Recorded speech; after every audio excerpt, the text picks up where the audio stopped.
Deus sabe. Não. Bom, vamos dar início então à nossa reunião do grupo de estudos, hoje recebendo a visita dos parentes aí de Santa Maria, né? Então aqui, irmã da Irene, o cunhado Edson, e os filhos aí, Edinho, Marielle e a Michele. E então a ideia agora é, já que estamos assim com pessoas que com certeza nunca participaram dessas nossas discussões, com exceção da Marielle, que acompanha às vezes pela internet em Santa Maria, eu vou tentar então fazer expor novamente o que nós estamos fazendo aqui, de que forma então nós estamos tentando conduzir as nossas discussões, as nossas reflexões, os nossos estudos, com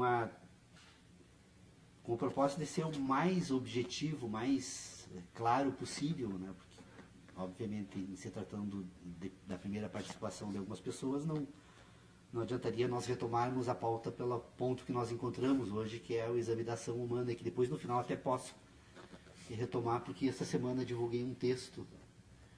Não sei se tu recebeu, Tércio, aquele primeiro que eu te mandei, ele estava em... Agora sim, eu finalizei o trabalho, mandei para o Paulo Brau, mandei para todo mundo. O Guilherme também recebeu.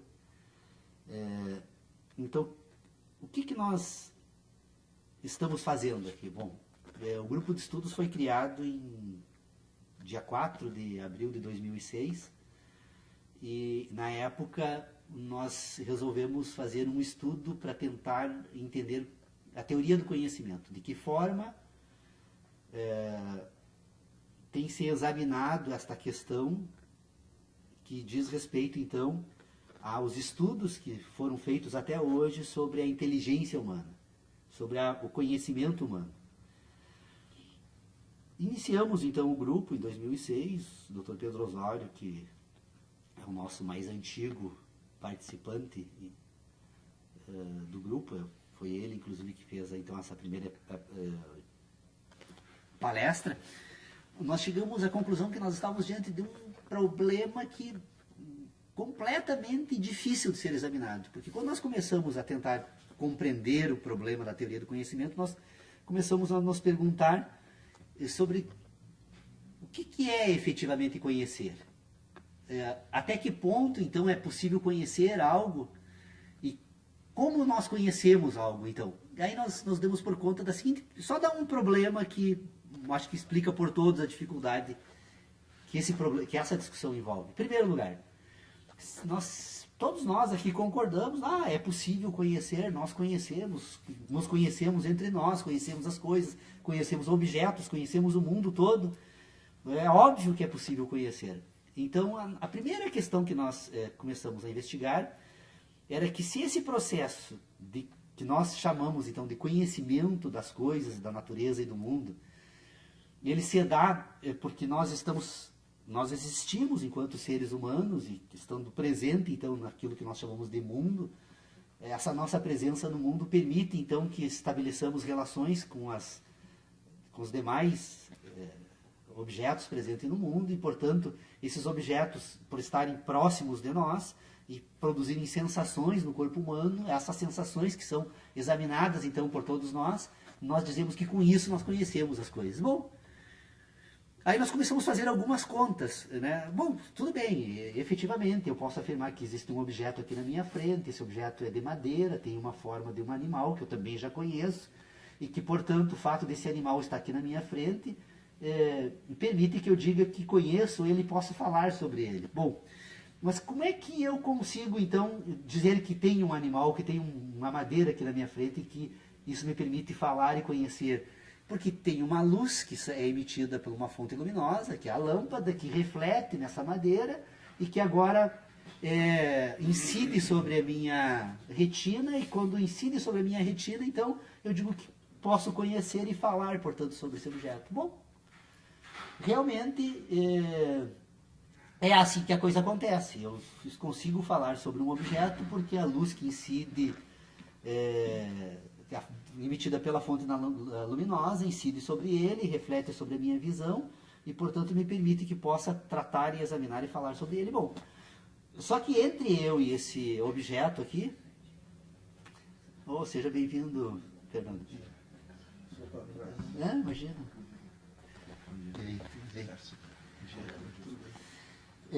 Então, o fato desse objeto estar próximo da minha retina e o fato da fonte luminosa também estar próxima, isso praticamente ocorre quase que de uma forma instantânea.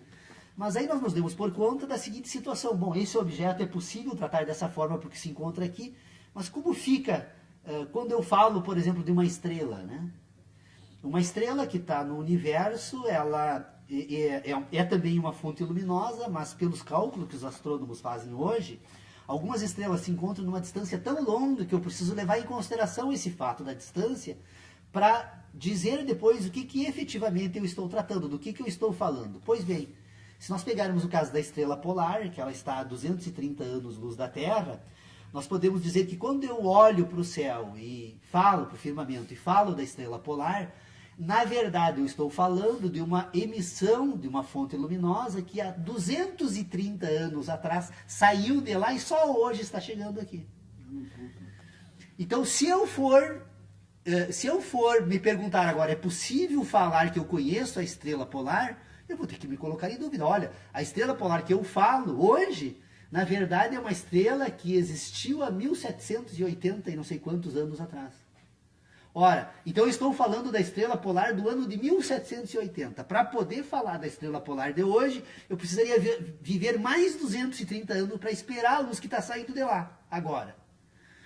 Isso me autoriza a dizer que é possível afirmar, então, sob o ponto de vista daquilo que eu chamo de relações que eu estabeleço para conhecer algo, que eu posso dizer o seguinte: não, essa estrela perfeitamente poderia ter explodido, desaparecido, apagado, gasto toda a fonte de combustível que permite ela ser iluminada, e hoje ela não existir mais, e no entanto eu vou continuar por 230 anos iludido com a presença dela. Então, diante dessa questão, nós chegamos à seguinte conclusão: bom, se tratar da teoria do conhecimento é tratar das certezas que nós podemos afirmar que temos sobre a existência dos objetos, então vamos abandonar essa reunião agora, o grupo de estudos, porque nós já podemos responder imediatamente, então, que, olha, é possível conhecer em termos. É possível conhecer em termos. Eu sempre preciso examinar como esses processos ocorrem para saber até que ponto essas relações que eu tomo como verdadeiras são realmente verdadeiras ou são produtos da minha capacidade de imaginar. Porque como eu imagino, como eu tenho esse objeto aqui na minha proximidade, a fonte de luz que emite de lá, reflete nele, incide na minha retina, e eu estou tão próximo dele que eu posso também agora aproximar a minha mão e perceber a existência dele pelo tato, assim como eu posso, né, se tratasse de um objeto que tivesse gosto, eu poderia experimentar então ele, eu poderia, se ele produzisse som, ouvir o som produzido por ele. Ou seja, se eu pudesse, como esse objeto me permite isso, eu passo a imaginar que todas as coisas que acontecem em relação àquilo que eu chamo de conhecer com esse objeto são as mesmas com relação a todos os demais. Não são. O exemplo da estrela é a prova, então, de que eu não posso ter certeza daquilo que eu tomo por verdade, naquilo que eu falo, daquilo que eu chamo de conhecimento. Bom, então, chegando a esta conclusão, todo o nosso esforço passou então agora a se dirigir por uma outra investigação. Nós abandonamos então, num primeiro momento, e talvez esse assunto continue até hoje sendo colocado de lado, né? Nós abandonamos essa discussão e começamos então a investigar, bom, se é possível imaginar que eu conheço, ou se é possível conhecer algo, como que essas relações, o que acontece nesse sistema todo, então, que me permite imaginar e me permite, então, tratar de objetos que estão presentes no mundo da natureza, que estão próximos ou até distantes da minha estrutura orgânica. Então, nós começamos, então, a tentar investigar como funciona o sistema de inteligência humana. De que forma esse sistema de inteligência se organiza para permitir, então, que se possa tratar deste assunto e, inclusive, examinar este assunto da forma que nós estamos, então, examinando. Bom, Então, nós percebemos que o ser humano, então, é uma estrutura orgânica que tem um ciclo, né, de existência que começa lá no momento da fecundação e que vai se desenvolver durante todo um processo que vai se completando nesse ciclo todo, até o ciclo final, então, desse processo total, que vai terminar com a morte. Então, a vida humana é um conjunto de acontecimentos que se dão com a fecundação e que se encerram com a morte. Bom, se a vida humana cumpre um ciclo, então, que é o ciclo vital, de que forma esse ciclo vital se coordena entre si para partir da fecundação e encerrar com a morte? Bom, é um ciclo vital que é coordenado por duas grandes instruções da natureza que nós talvez jamais consigamos explicar totalmente como funciona, ou pelo menos na forma que nós utilizamos para pensar, talvez a gente jamais consiga chegar a algum resultado final sobre esse assunto. Mas nós vamos perceber que todas as estruturas orgânicas, que são seres vivos, então, elas são coordenadas por duas grandes instruções da natureza. Uma que manda que essa estrutura orgânica busque a sobrevivência a qualquer custo. Então essa estrutura orgânica vai tentar sobreviver sempre, permanentemente. E em segundo lugar, essa estrutura orgânica vai estar permanentemente se reproduzindo. Então, desde a fecundação é o ato inicial da reprodução. Essa reprodução orgânica celular vai se reproduzindo, que no processo total vai constituir aquilo que nós chamamos de homem, que vai continuar um processo orgânico de reprodução, e no momento que essa reprodução cessa, ele morre. A morte é a cessação da reprodução orgânica, né? Então, essa estrutura orgânica, então, ela busca sobreviver permanentemente e se reproduz permanentemente. Então, são duas grandes instruções da vida que permitem a existência dessa estrutura orgânica e que vai constituir agora nessa estrutura orgânica um conjunto de situações ou de relacionamentos orgânicos também, que vai permitir que essa estrutura orgânica, no curso desse desenvolvimento, então adquira algumas aptidões a mais, que nós também vamos chamar agora de sentidos, né? Ou seja, no curso desse processo de reprodução, no curso desse processo de sobrevivência, essa estrutura orgânica, então, ela desenvolve outras competências que vai permitir agora se relacionar com o mundo da natureza onde ela está presente. Então, desde a fecundação, essa estrutura passa a existir no mundo da natureza e ela vai se relacionando com o mundo da natureza, buscando nesse mundo da natureza determinados materiais, elementos da natureza que são necessários à reprodução e à sobrevivência, e vai, com isso, desenvolvendo determinados mecanismos de relacionamento nessa estrutura, e num determinado momento, essa estrutura orgânica adquire uma aptidão, que é a mais importante de todos que nós estamos examinando, que é a aptidão, a capacidade de pensar, de produzir ideias, de ter ideias. Então essa estrutura orgânica, que num primeiro momento é instruções de sobrevivência e reprodução, se desenvolve e num determinado momento ela acaba desenvolvendo essa capacidade então de ter ideias. O que é essa capacidade de ter ideias? É a capacidade então que esta estrutura orgânica tem de, ao receber das relações que ela estabelece com esse mundo natural, que é o mundo da natureza, destas relações que a estrutura orgânica estabelece com o mundo da natureza, com o auxílio das sensações, ela vai ordenando essas sensações, e ao ordenar essas sensações, esta ordenação das sensações, elas tentam representar a ordenação do mundo da natureza. Então, o mundo da natureza se comporta de uma certa forma, a Terra gira em torno do próprio eixo todos os dias, ela gira em torno do Sol todos os anos, o ciclo solar se movimenta em torno da galáxia a todo momento. Esse movimento universal, que se apresenta de uma forma, então, macro-universal, ela vai se reproduzindo, e se nós formos examinar esse mundo da natureza, em qualquer âmbito de exame do mundo da natureza, nós vamos perceber que há um processo em curso no espaço. Permanentemente todos os elementos da natureza se relacionam entre si, e ao se relacionarem entre si, num determinado momento destes relacionamentos, que são startados pela fecundação, produz o homem.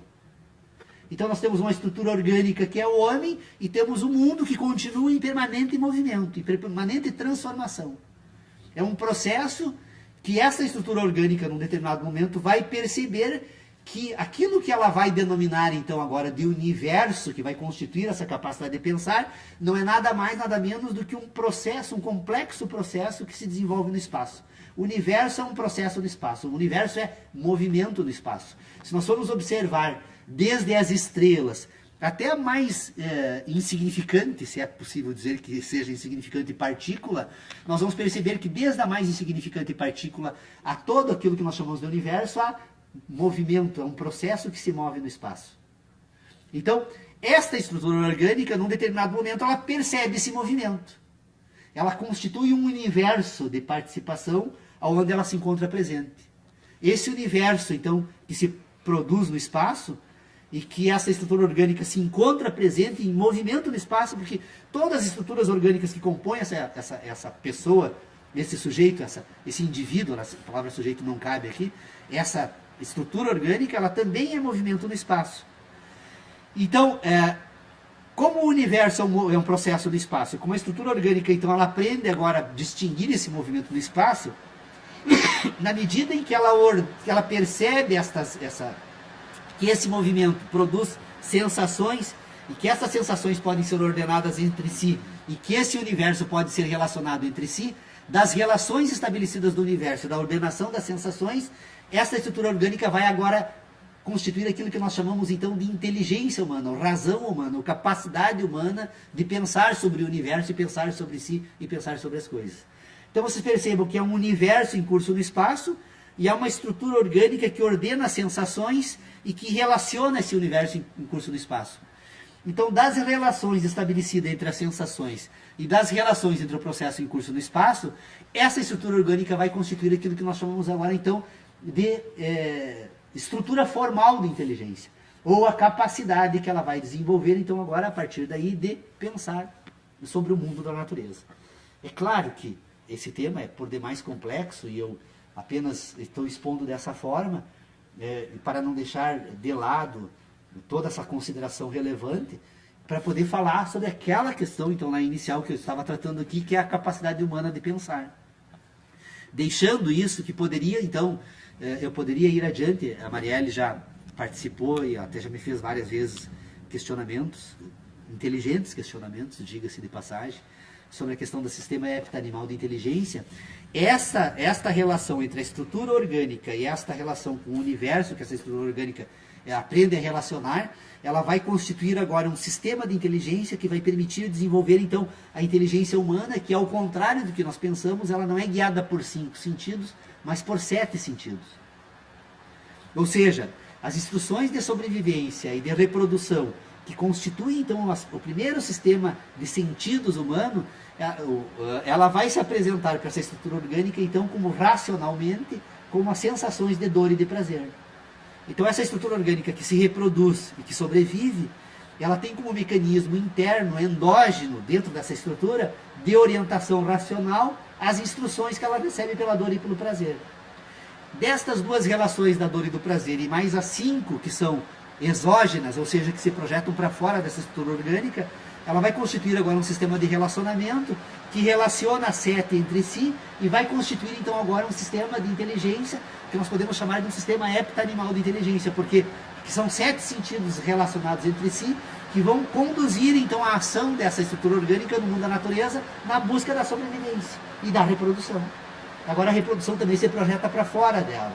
Quando essa estrutura orgânica se reúne com outra estrutura orgânica, elas passam agora a fazer uma reprodução que não é mais apenas endógena, mas também exógena, que vai produzir um novo indivíduo, que vai constituir uma nova cadeia, que vai trazer as instruções herdadas dessa estrutura anterior e vai permitir, então, que haja, inclusive, não apenas a reprodução endógena, mas a perpetuação da espécie, né? Mas deixando de lado a questão da inteligência heptanimal, para voltar a falar sobre a capacidade de pensar, a questão mais importante de todas, então, com relação a isso, é que, na verdade, nós, iludidos, então, por essa capacidade que nós desenvolvemos de perceber a presença dessa onça aqui, da mesma forma que nós tratamos das estrelas, essa capacidade, que é a capacidade de constituir um sistema de ideias e, portanto, agora desenvolver uma capacidade de ordenar o sistema de ideias para poder pensar sobre isso, pensar sobre o mundo, pensar sobre si e coordenar as ações humanas, ou seja, desenvolver um sistema de cultura, a capacidade de pensar, então, ela se dá da seguinte forma: nós pensamos porque relacionamos. O indivíduo se descobre pensando quando ele percebe que é possível relacionar esses processos que se desenvolvem no espaço e que ele vai denominar de universo, e que ao ordenar esse universo ele vai constituir um mundo. O mundo das ideias é um mundo que nós organizamos a partir dos relacionamentos que são construídos a partir das relações que se estabelecem nesse processo que nós denominamos de universo. O universo é um processo em curso no espaço. Relacionar o universo no espaço e produzir ideias a partir disso constitui a razão humana, e a capacidade humana, então, de pensar, ela se desenvolve porque o ser humano tem a capacidade de relacionar. Alguém me diria, relacionar o quê? Bora, relaciona relações e relaciona sensações. Para explicar um pouco melhor essa questão aqui, obviamente que é impossível que um público que nunca participou das reuniões, e nós estamos há 8 anos, né, sobre 7 anos, embora alguns com mais ou com menos tempo, fazendo esse esforço, mas o que nós vamos perceber nessa capacidade humana de pensar, então, é que essa estrutura orgânica que pensa, ela precisa, então, ser separada. É necessário tirar deste ambiente de inteligência, separar desse ambiente de inteligência essa capacidade humana de pensar, para fazer uma pequena pausa para dizer que tudo aquilo que nós tratamos até agora, dessa concepção e deste ciclo que se encerra com a morte, e que num determinado momento entre a concepção e a morte, essa estrutura orgânica desenvolve a capacidade de sentir, nós vamos perceber então que esta estrutura orgânica, ela tem uma estrutura dela que sente. Sente. Sente o quê? Sente tudo. Sente calor, sente frio, sente impressões causadas recebe impressões causadas pelas fontes luminosas, ela sente o gosto das coisas, ela sente auditivamente o barulho produzido pelos rios, pelas cachoeiras, pela queda, pelo movimento, ela sente porque ela palpa, ela sente porque ela recebe aromas produzidos essa estrutura sente. E essa capacidade de sentir, ela é natural, e essa estrutura naturalmente organiza todas essas sensações. E essa estrutura que sente agora também é uma estrutura que pensa. Aí então a razão, a importância de separar conhecimento de ideia. Por quê? Porque essa estrutura que sente, ela tem sensações.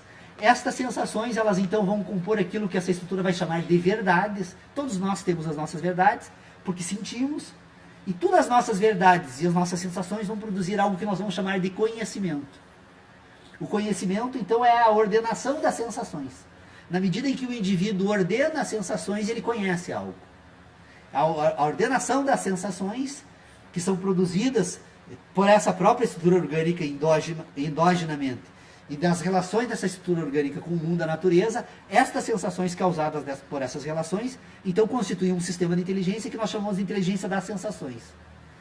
Essa estrutura que sente e que aprende agora a relacionar sensações, e que se descobre pensando na medida em que percebe que é possível relacionar esses fenômenos que se dão naquilo que ele chama de universo, que estão todos relacionados entre si, ela, com a capacidade de desenvolver sensações no espaço, de relacionar sensações no espaço, ela aprende a relacionar, apenas relacionar.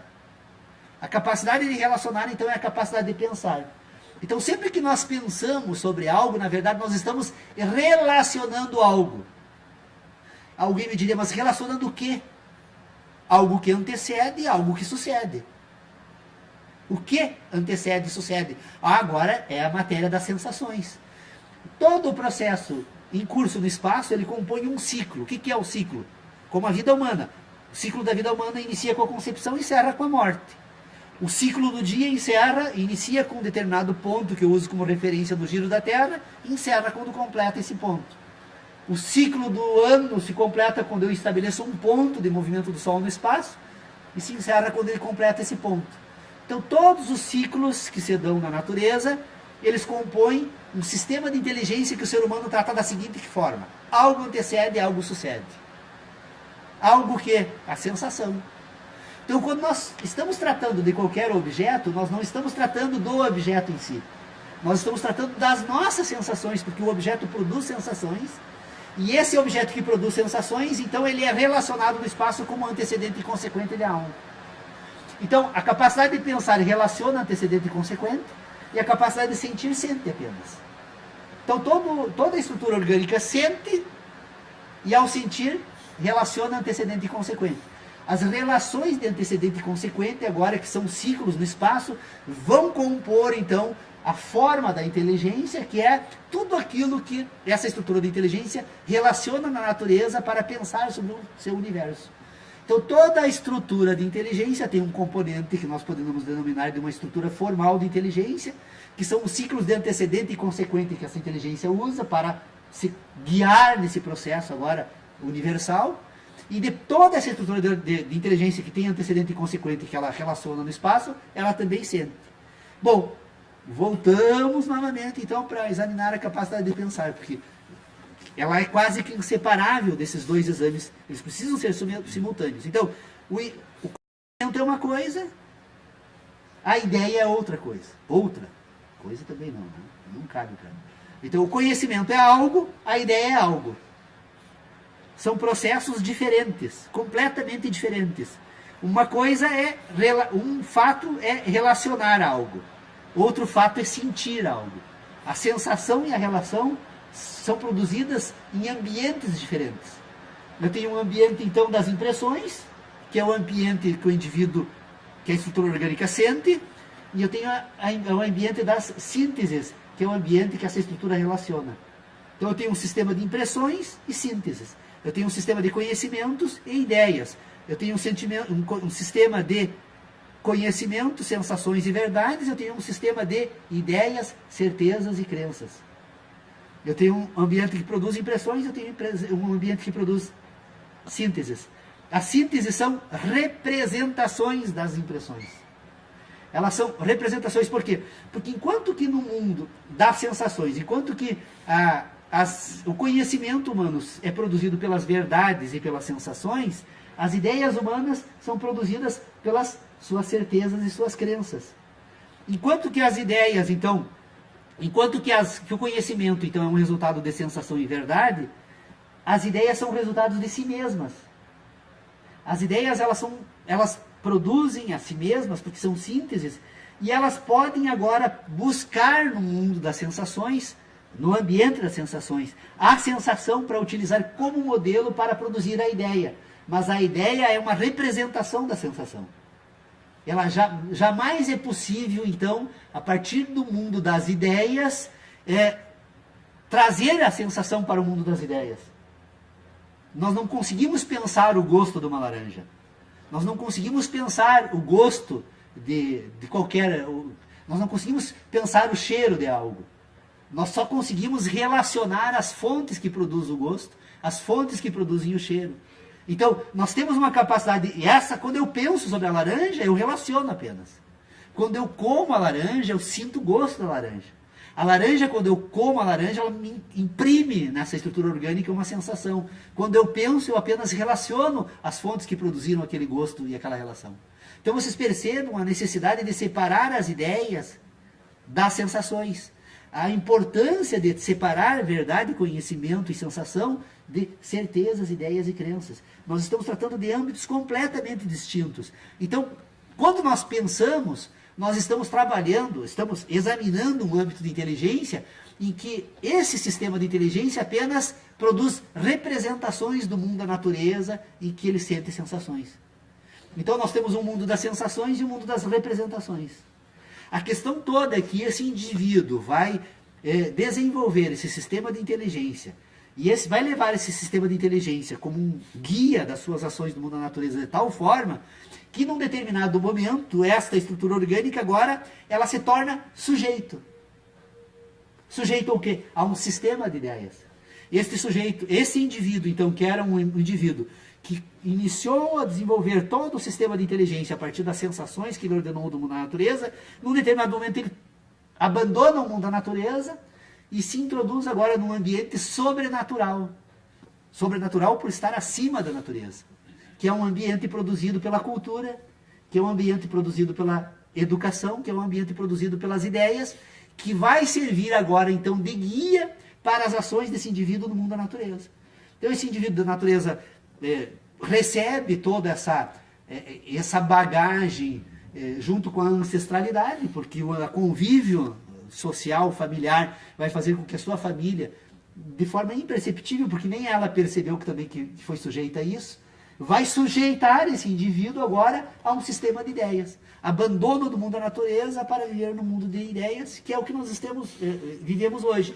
O mundo do homem é um mundo de ideias que serve para lhe guiar e que nem sempre essas ideias são fundamentadas nos fenômenos naturais que são produtores das ideias. Como o exemplo, que eu retomo aqui novamente da estrela, que nós seríamos chamados de loucos se reuníssemos uma multidão hoje e apontássemos para o universo e dissemos, olha, vocês podem duvidar que essas estrelas existam.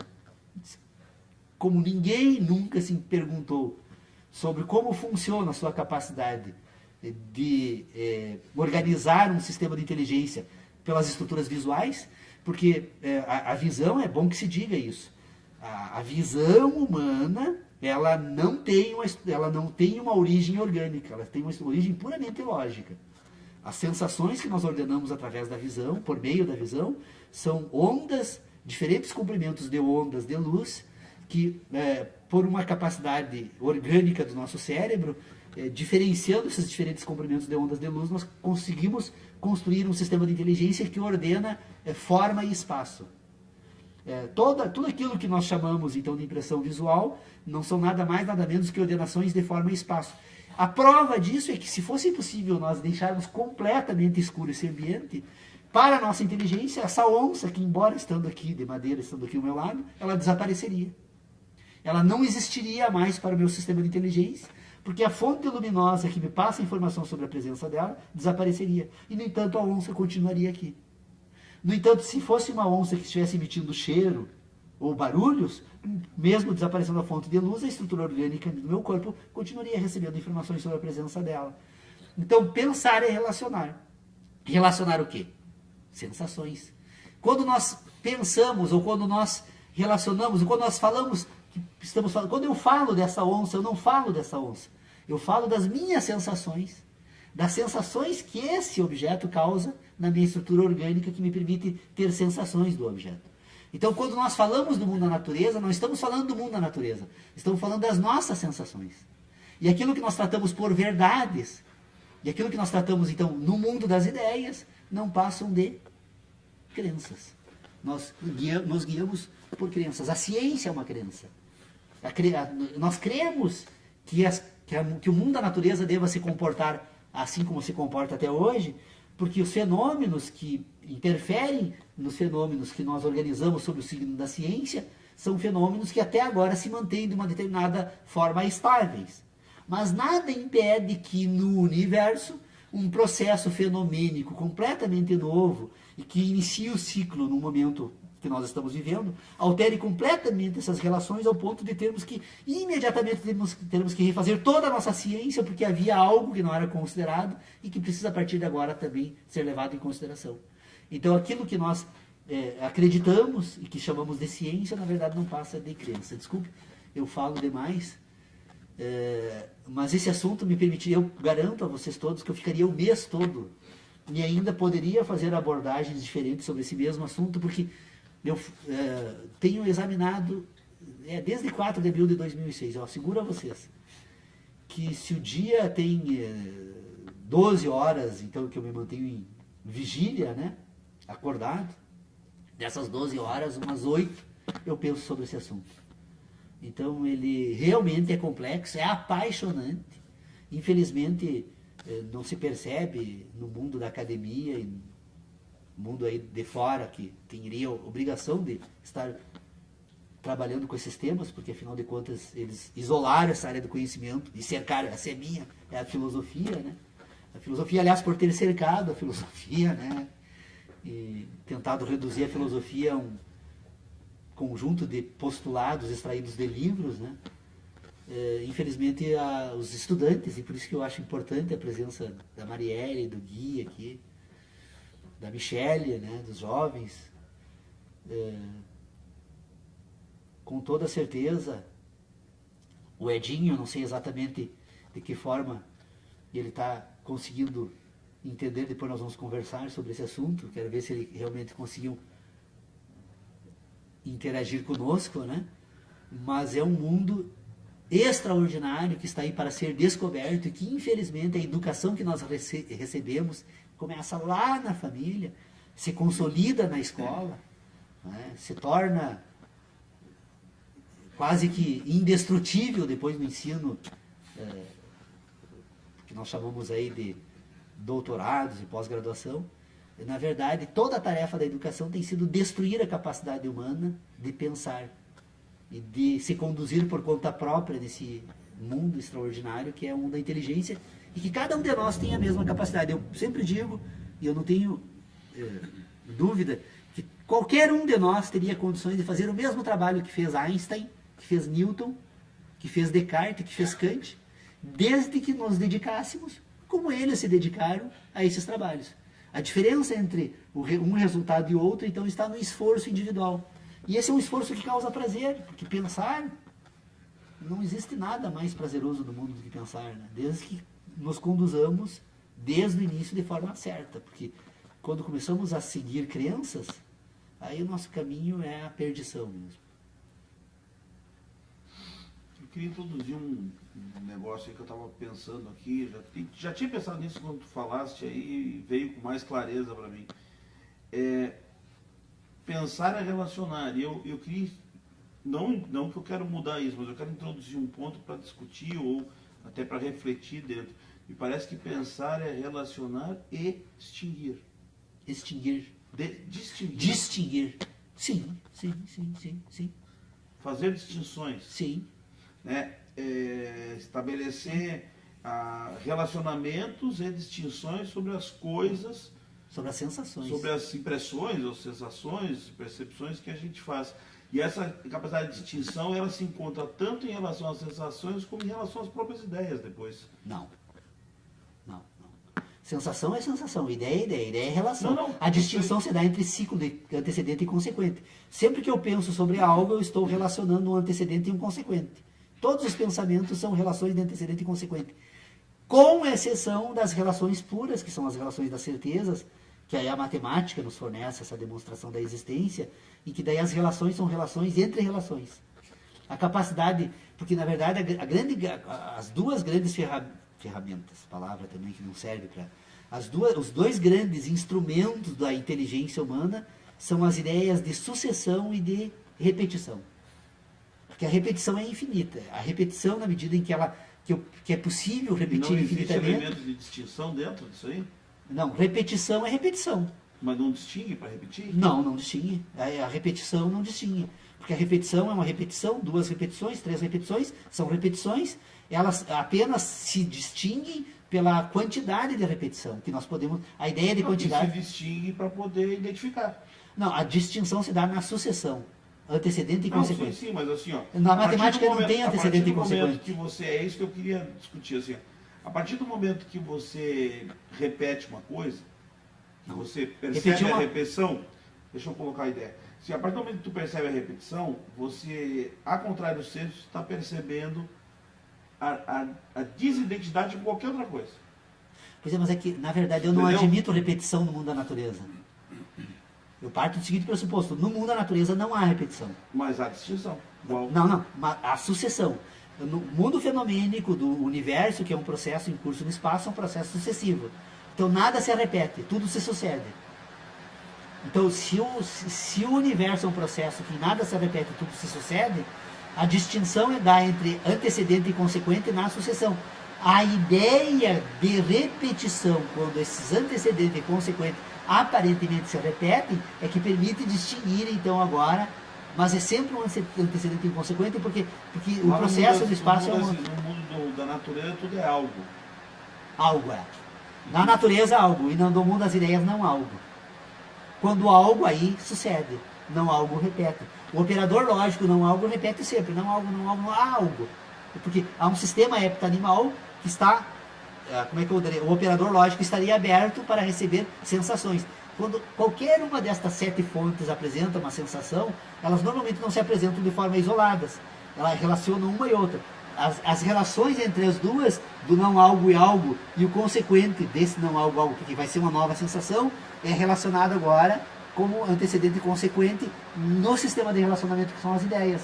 Eu tenho não algo algo no mundo das ideias, que são apenas as relações de sucessão, que elas usam o mundo da natureza. Por isso que é importante distinguir conhecimento e ideia. Porque enquanto que o conhecimento ele é produzido pelas sensações e as verdades, as ideias elas produzem a si mesmas. As ideias produzem ideias.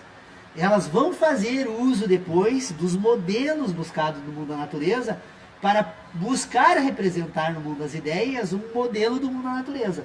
Mas agora a ideia que utiliza o mundo da natureza como não algo em algo, agora ela se constitui só como crença. Sim, mas esse dentro do mecanismo eu estou introduzindo a distinção, porque a distinção permite, porque o termo que tu usaste é o seguinte, pensar é relacionar. Eu concordo. Sim. Só que pensar é relacionar, e esse relacionar tem que ser, a gente tem que entender o que é esse relacionar. É só a ideia de sucessão antecedente e consequente, sempre. No mundo da natureza não existe 2 antecedentes simultâneos e 2 consequentes simultâneos. Tá, mas isso vai gerar uma síntese, que são as ideias. São ideias. E as ideias, para você poder pensar, você tem que relacioná-las e distingui-las. Sim, uma ideia com a outra, claro que sim. Não, sim, aí sim. Não, é que na verdade nós estamos talvez tratando de assuntos diferentes. Eu estou tentando dizer o seguinte, no sistema de ideias, as ideias puras, elas se constituem com a possibilidade, com a repetição. No sistema de ideias puras só existem repetições. Todas as ideias repetem outras ideias. Uma ideia repete a outra. Então são repetições. Agora, quando o mundo das ideias que aprende a repetir, que se desenvolve num determinado momento da repetição, ela agora vai buscar no mundo da natureza as antecedentes e consequentes, vai tentar agora repetir antecedente e consequente no mundo das ideias. E como é possível pegar vários distintos antecedentes e consequentes do mundo da natureza, e aí é possível distinguir no mundo das ideias. Mas igual a distinção entre uma ideia e outra, na verdade as ideias elas podem até ter identidade entre elas, o que não tem a identidade do mundo da natureza. Então, por isso que no mundo, sempre que as ideias utilizarem o mundo da natureza, elas vão ter sempre sujeitas à retificação, porque como no mundo da natureza não há repetição, só há sucessão, as ideias não vão encontrar a mesma ordem no mundo da natureza quando for buscar agora um novo antecedente e consequente para fazer a distinção. Então nós temos um mundo que causa sensações e nós temos um mundo que relaciona. São 2 ambientes completamente distintos. Então, É só impressão, fenômeno, impressão e síntese. As sínteses, elas são sínteses de sensações, ou elas são sínteses de sínteses. As sínteses puras, elas são produzidas pela capacidade de repetição.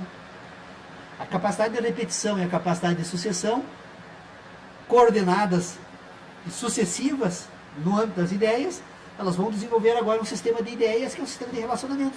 Que, aliás, a informática levou aos limites da possibilidade agora de uma certa ordem, quando nós criamos os processadores eletrônicos. Os processadores eletrônicos, eles tratam as informações elétricas da mesma forma, e ao tratar da mesma forma, agora eles produzem, então, um sistema de inteligência artificial.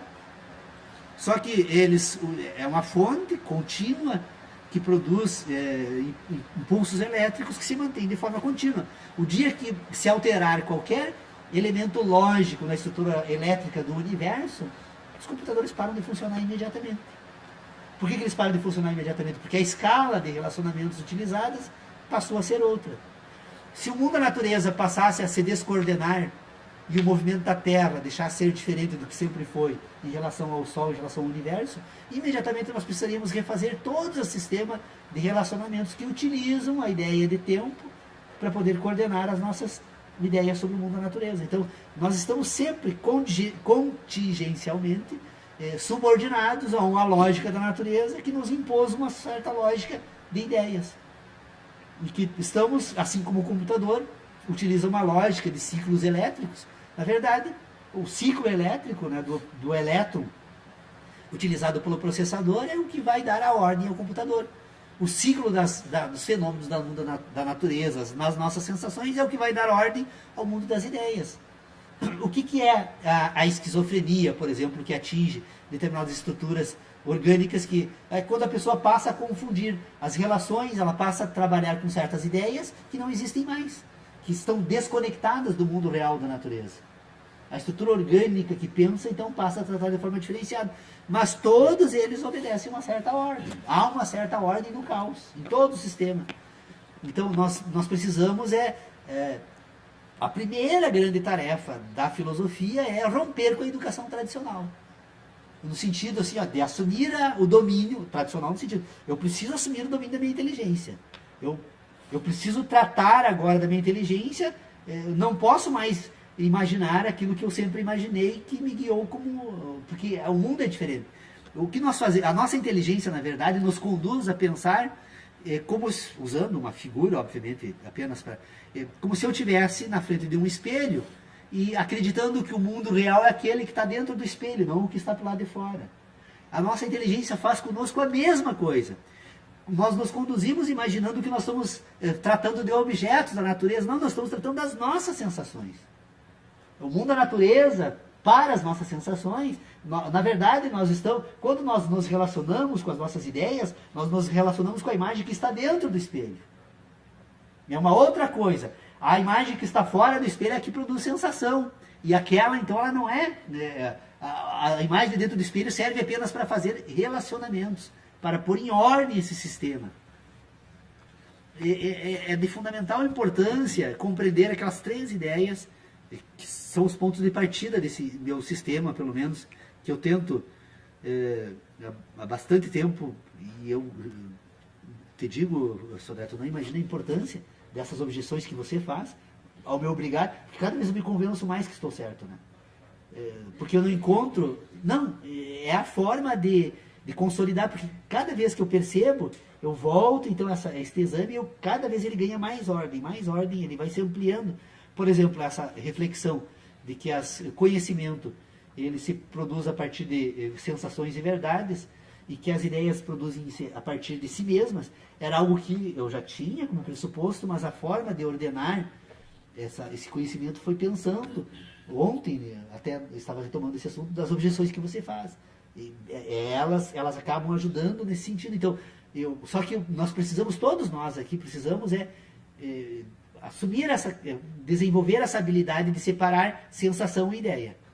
E aí não é uma tarefa fácil, porque se nós formos observar, e eu novamente trago aqui essa experiência, o René Descartes, que refletiu sobre esse tema, ele relata no discurso sobre o método que ele, depois de perceber a necessidade de examinar o que ele poderia ter efetivamente certeza, essa tarefa ele levou 10 anos. O Kant, quando vai escrever a Crítica da Razão Pura, que ele anuncia para um amigo numa carta que em 3 meses escreveria uma obra, também levou 10 anos. Talvez a gente não leve todo esse tempo, porque são 1784 para 1634, 783 para 1600, são 240 anos, né? Houve um transcurso de 240 anos entre Descartes e Kant, e hoje somos nós. Por que não darmos um passo, irmos adiante dessas discussões? Porque o que acontece? Por que o Kant não levou? Por que o Kant não disse o que nós estamos examinando aqui agora? Porque o projeto de filosofia que Kant estava tentando desenvolver na sua época era outro. E talvez a grande questão que o Kant não examinou com uma devida profundidade é que ele submetia os juízos sintéticos à noção de tempo. Quando ele vai falar dos juízos sintéticos a priori, que são os juízos que ele depois demonstra a existência dos juízos matemáticos como juízos sintéticos a priori, na verdade não são a priori, não se submetem à ideia de tempo. São juízos sintéticos puros. Puros por quê? Porque não estão sujeitos ao mundo da natureza. Eles são independentes. São eles que fundam a capacidade humana de pensar. E os sintéticos puros que vão permitir agora trazer para esse mundo da pureza as impurezas. Os filósofos antigos gostavam muito de usar a ideia de pureza e impureza para tratar o problema da metafísica pura ou impura, né? Ele é o que vai permitir agora a constituição de um sistema metafísico impuro, que é um sistema metafísico, então agora que não vai usar a ideia de repetição para se produzir, mas a ideia de representação.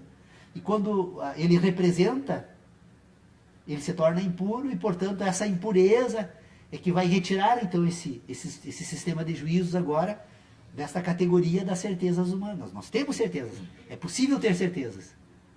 A capacidade de ter certeza só se dá pela capacidade de repetição. A capacidade de repetição produz, então, todo o conhecimento sintético puro que a matemática e a geometria pura demonstram, então, que é possível fazer isso. E depois a capacidade sintética impura é quando esse sistema de ideias agora eles vão se produzirem, a produzir em si. Né? Elas, ao se produzirem, então agora não vão mais usar da pureza da repetição para buscar a impureza da sucessão. Algo que antecede, algo que sucede. Este algo, então, vai sempre ficar sob a objeção dos céticos como algo. Né? Qual é a objeção do cético? Como tu me assegura que esta laranja, que não são os produtos de um sonho? Aquela história da cuba, do cérebro numa cuba de vidro, que a capacidade humana de imaginar vai além dos limites do razoável. Até né? o próprio questionamento da ideia de repetição. Né? Os céticos também têm um questionamento sobre a ideia de repetição. Na natureza não existe, eles têm razão. Os céticos têm toda a razão do mundo. Qualquer um de nós faríamos sucesso imediatamente como ceticista, né? O ceticismo é como na música, são esses sertanejos aí, né? Todo mundo gosta, todo mundo tem a capacidade de ser cético. Todo mundo tem a capacidade. Porque é óbvio, já está mais do que provado que o ceticismo tem razão. Agora, isso não impede que se constitua uma ciência da inteligência humana, que leve em consideração a objeção dos céticos e dê, ó, cético. O algo esse, nós jamais teremos certeza, porque este algo pode ser produto da imaginação. Porque boa parte da nossa capacidade de pensar é guiada por imaginação. A capacidade de imaginar é uma capacidade que se reproduz em todos os indivíduos. E eles, o grande problema da inteligência humana é que ela inicia a se desenvolver orientada pelas sensações e, em determinado momento, as sensações são abandonadas para se guiar agora para um sistema de ideias que não tem mais relação alguma com o mundo da natureza. Isso conforma, porque o ser humano vive bem a vida toda assim, isso não causa mal nenhum a ninguém, mas não se faz ciência aí. Aí se faz crenças. E a ciência da inteligência, ela é possível de ser constituída. De que forma? Pondo em ordem esses ambientes. Nós temos um ambiente do conhecimento, da verdade e das sensações, temos um ambiente das nossas ideias, certezas e crenças. O ambiente das sensações, do conhecimento e das verdades vai constituir um mundo, então, da ética humana, o mundo da ação humana. Toda a ação humana é conduzida, então por um sistema ético, por um sistema de conhecimentos, de verdades e de sensações, e vai permitir agora que esta existência humana desenvolva um outro sistema, em que nós temos, então, as ideias, nós temos as certezas, temos as crenças, temos a moral, e agora a grande diferença é quando esse sistema se emancipa, e torna, então, agora esse ambiente da ética, do conhecimento, das sensações e das verdades, submete ele. Ou seja, nós temos dois grandes sistemas de inteligência. É possível um sistema em que todo esse sistema submeta as ideias, ou todas as ideias submetem esse sistema. E a prova do nosso sistema, que nós somos conduzidos pelo um sistema puramente moral, é que nós permanentemente somos chamados a prestar explicações sobre as nossas ideias, né? E que nem sempre elas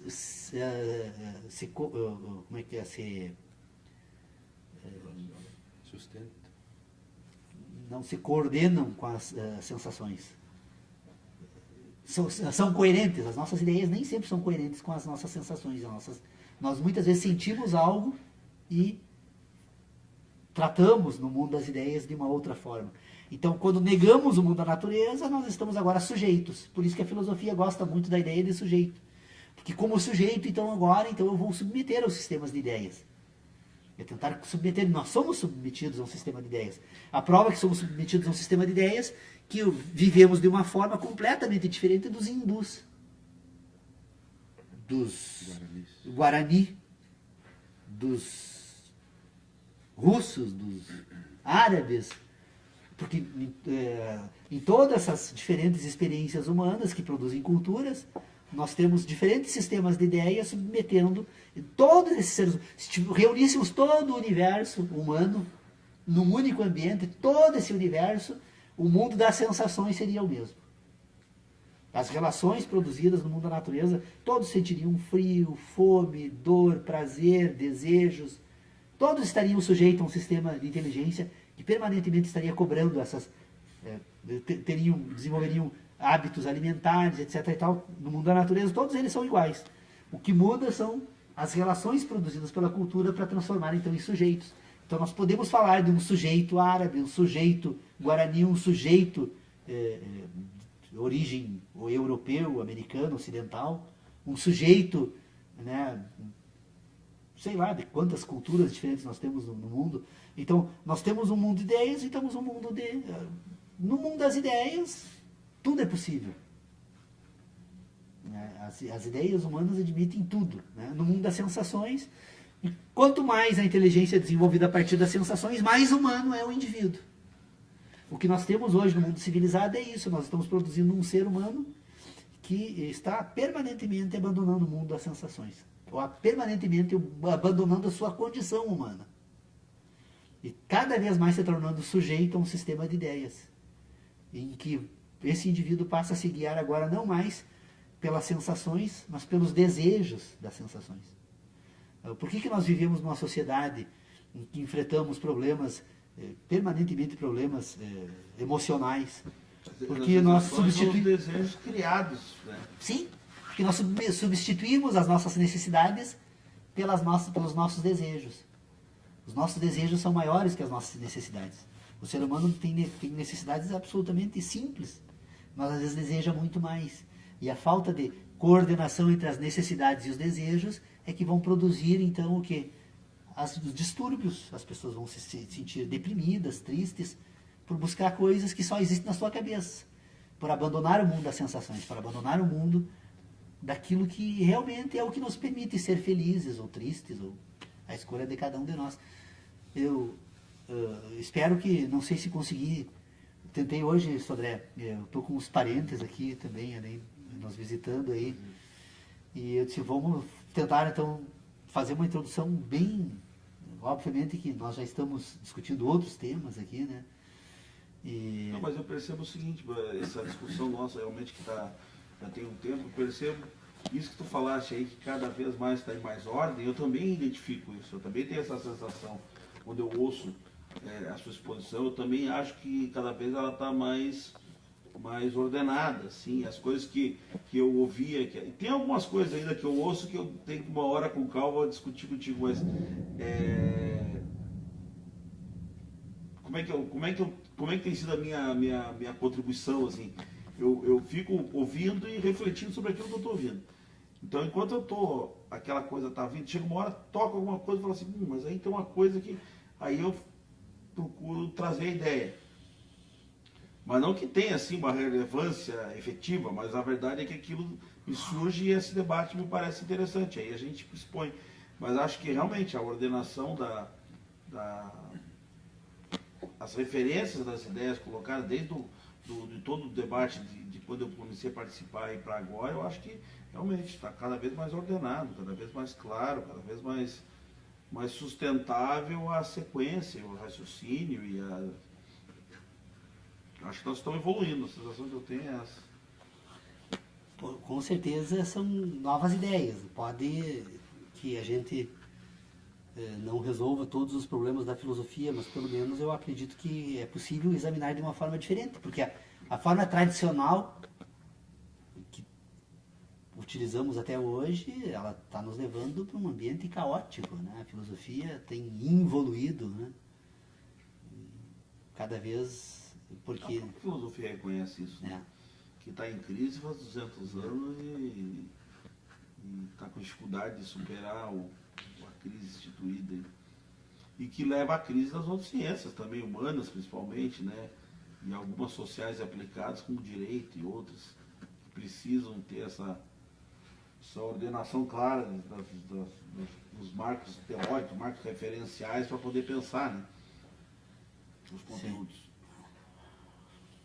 Sim. Pois então, vamos encerrar nossa reunião. E o nosso Bedel ali, o Lucas Leal. O Lucas é o único que não aparece nas nossas reuniões porque fica coordenando a transmissão. Mas é o mais antigo dos mais novos filósofos aqui, né? Tentar investigar como funciona o sistema de inteligência humana. De que forma esse sistema de inteligência se organiza para permitir, então, que se possa tratar deste assunto e, inclusive, examinar este assunto da forma que nós estamos, então, examinando. Bom, então, nós percebemos que o ser humano, então, é uma estrutura orgânica que tem um ciclo, né, de existência que começa lá no momento da fecundação e que vai se desenvolver durante todo um processo que vai se completando nesse ciclo todo até o ciclo final, então, desse processo total, que vai terminar com a morte. Então, a vida humana é um conjunto de acontecimentos que se dão com a fecundação e que se encerram com a morte. Bom, se a vida humana cumpre um ciclo, então, que é o ciclo vital, de que forma esse ciclo vital se coordena entre si para partir da fecundação e encerrar com a morte? Bom, é um ciclo vital que é coordenado por duas grandes instruções da natureza que nós talvez jamais consigamos explicar totalmente como funciona, ou pelo menos na forma que nós utilizamos para pensar, talvez a gente jamais consiga chegar a algum resultado final sobre esse assunto. Mas nós vamos perceber que todas as estruturas orgânicas, que são seres vivos, então, elas são coordenadas por duas grandes instruções da natureza. Uma que manda que essa estrutura orgânica busque a sobrevivência a qualquer custo. Então, essa estrutura orgânica vai tentar sobreviver sempre, permanentemente. E, em segundo lugar, essa estrutura orgânica vai estar permanentemente se reproduzindo. Então, desde a fecundação é o ato inicial da reprodução. Essa reprodução orgânica celular vai se reproduzindo, que no processo total vai constituir aquilo que nós chamamos de homem, que vai continuar um processo orgânico de reprodução, e no momento que essa reprodução cessa, ele morre. A morte é a cessação da reprodução orgânica, né? Então, essa estrutura orgânica, então, ela busca sobreviver permanentemente e se reproduz permanentemente. Então, são duas grandes instruções da vida que permitem... Deus sabe. Não. Bom, vamos dar início então à nossa reunião do grupo de estudos, hoje recebendo a visita dos parentes aí de Santa Maria, né? Então aqui, irmã da Irene, o cunhado Edson, os filhos aí, Edinho, Marielle e a Michele. E então a ideia agora é, já que estamos assim com pessoas que com certeza nunca participaram dessas nossas discussões, com exceção da Marielle, que acompanha às vezes pela internet em Santa Maria, eu vou tentar então fazer expor novamente o que nós estamos fazendo aqui, de que forma então nós estamos tentando conduzir as nossas discussões, as nossas reflexões, os nossos estudos, com o propósito de ser o mais objetivo, mais claro possível, né? Porque, obviamente, em se tratando da primeira participação de algumas pessoas, não adiantaria nós retomarmos a pauta pelo ponto que nós encontramos hoje, que é o exame da ação humana, e que depois no final até posso retomar, porque essa semana divulguei um texto. Não sei se tu recebeu, Tércio, aquele primeiro que eu te mandei, ele estava agora sim, eu finalizei o trabalho, mandei para o Paulo Brau, mandei para todo mundo. O Guilherme também recebeu. Então, o que nós estamos fazendo aqui? Bom, o grupo de estudos foi criado em dia 4 de abril de 2006, e na época nós resolvemos fazer um estudo para tentar entender a teoria do conhecimento, de que forma tem se examinado esta questão que diz respeito, então, aos estudos que foram feitos até hoje sobre a inteligência humana, sobre o conhecimento humano. Iniciamos então o grupo em 2006, o Dr. Pedro Osório, que é o nosso mais antigo. Realmente é assim que a coisa acontece. Eu consigo falar sobre um objeto porque a luz que incide, emitida pela fonte luminosa, incide sobre ele, reflete sobre a minha visão e, portanto, me permite que possa tratar e examinar e falar sobre ele. Bom, só que entre eu e esse objeto aqui, seja bem-vindo, Fernando. Imagina.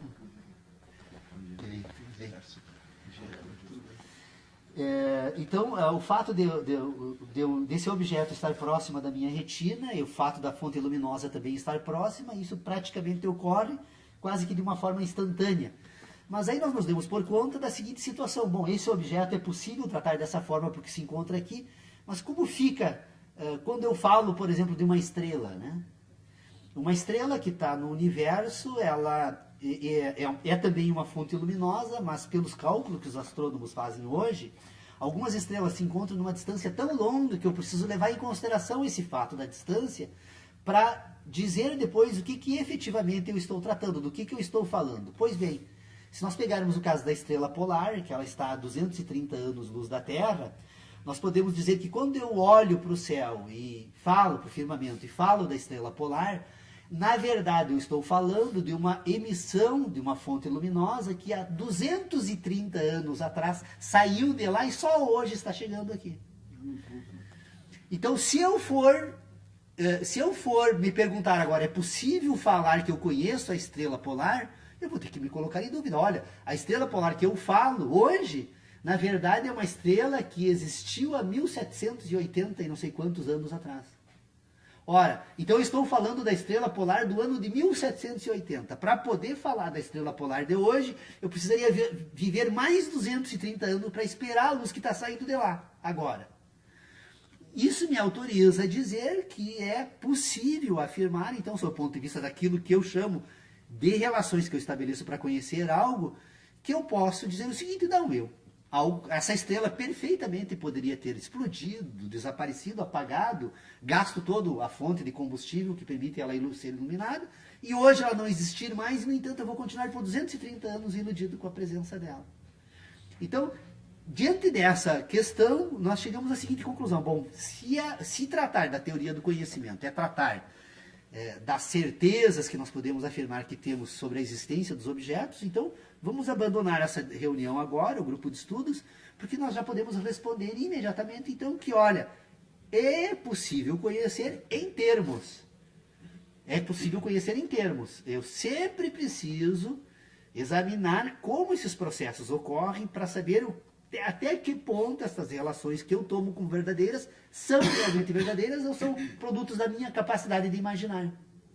Porque como eu imagino, como eu tenho esse objeto aqui na minha proximidade, a fonte de luz que emite de lá, reflete nele, incide na minha retina, e eu estou tão próximo dele que eu posso também agora aproximar a minha mão e perceber a existência dele pelo tato, assim como eu posso, né, se tratasse de um objeto que tivesse gosto, eu poderia experimentar então ele, eu poderia, se ele produzisse som, ouvir o som produzido por ele. Ou seja, se eu pudesse, como esse objeto me permite isso, eu passo a imaginar que todas as coisas que acontecem em relação àquilo que eu chamo de conhecer com esse objeto são as mesmas com relação a todos os demais. Não são. O exemplo da estrela é a prova, então, de que eu não posso ter certeza daquilo que eu tomo por verdade, naquilo que eu falo, daquilo que eu chamo de conhecimento. Bom, então, chegando a esta conclusão, todo o nosso esforço passou então agora a se dirigir por uma outra investigação. Nós abandonamos então, num primeiro momento, e talvez esse assunto continue até hoje sendo colocado de lado, né? Nós abandonamos essa discussão e começamos então a investigar, bom, se é possível imaginar que eu conheço, ou se é possível conhecer algo, como que essas relações, o que acontece nesse sistema todo, então, que me permite imaginar e me permite, então, tratar de objetos que estão presentes no mundo da natureza, que estão próximos ou até distantes da minha estrutura orgânica. Então, nós começamos, então, participante do grupo, foi ele, inclusive, que fez então essa primeira palestra. Nós chegamos à conclusão que nós estávamos diante de um problema que completamente difícil de ser examinado, porque quando nós começamos a tentar compreender o problema da teoria do conhecimento, nós começamos a nos perguntar sobre o que é efetivamente conhecer. Até que ponto, então, é possível conhecer algo e como nós conhecemos algo, então. E aí nós nos demos por conta da seguinte, só dá um problema que acho que explica por todos a dificuldade que essa discussão envolve. Em primeiro lugar, todos nós aqui concordamos, é possível conhecer, nós conhecemos, nos conhecemos entre nós, conhecemos as coisas, conhecemos objetos, conhecemos o mundo todo. É óbvio que é possível conhecer. Então, a primeira questão que nós começamos a investigar era que se esse processo que nós chamamos então de conhecimento das coisas, da natureza e do mundo, ele se dá porque nós existimos enquanto seres humanos e estando presente então naquilo que nós chamamos de mundo. Essa nossa presença no mundo permite então que estabeleçamos relações com os demais objetos presentes no mundo e, portanto, esses objetos, por estarem próximos de nós e produzirem sensações no corpo humano, essas sensações que são examinadas então por todos nós dizemos que com isso nós conhecemos as coisas. Bom, aí nós começamos a fazer algumas contas, né? Bom, tudo bem, efetivamente eu posso afirmar que existe um objeto aqui na minha frente, esse objeto é de madeira, tem uma forma de um animal que eu também já conheço e que, portanto, o fato desse animal estar aqui na minha frente permite que eu diga que conheço ele e posso falar sobre ele. Bom, mas como é que eu consigo, então, dizer que tem um animal, que tem uma madeira aqui na minha frente e que isso me permite falar e conhecer? Porque tem uma luz que é emitida por uma fonte luminosa, que é a lâmpada, que reflete nessa madeira e que agora incide sobre a minha retina, e quando incide sobre a minha retina, então eu digo que posso conhecer e falar, portanto, sobre esse objeto. Bom,